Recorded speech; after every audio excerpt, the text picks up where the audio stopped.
there's already a lot of hand-wringing in the Democratic Party over what happened in Miami-Dade County. Yes. Why are Latinos, not with us anymore in the same way they were just 4 years ago? So that's something. And that was another one of my questions is because I saw a few commentators say, okay, the Black Lives Matter protests, in Southern Florida that included references to Marxism are really not a good way to appeal to Cuban voters. Mm-hmm. So, did I just wonder if there's an autopsy where they say, wow, the Black Lives Matter organization and its, founders who came out saying, by the way, we're trained Marxists, may have cost us Florida.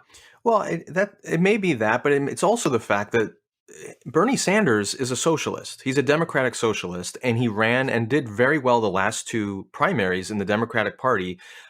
A Democratic socialist is never going to be in the running in the Republican Party.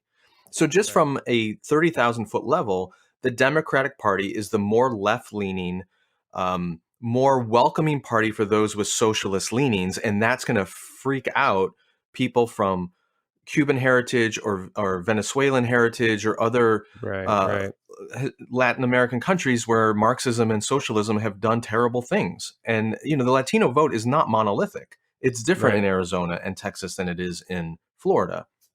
But yeah, that's a big problem. And I do wonder if I've just had my nose in a lot of immigration history right now because I'm working on another script for a video. But I do wonder if we are seeing the early stages of Latino-Americans being broadly accepted as white. Because we've seen that in the past where Roman Catholics were not considered white when they came to this country in the early 20th century. Jews were not considered white when they came to this country. Eastern and Southern Europeans were not considered white when they came to this country.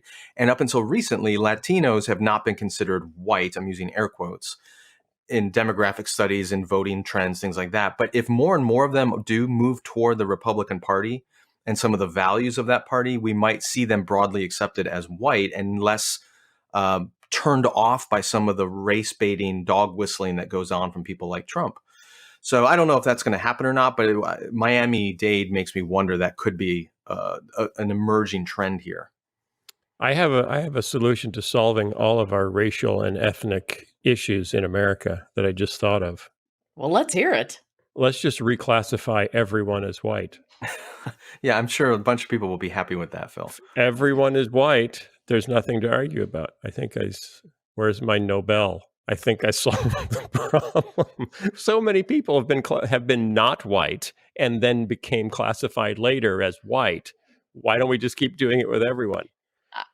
I think I know where your heart is coming from. I just don't want you to be misunderstood. So I'm going to clarify what you're saying.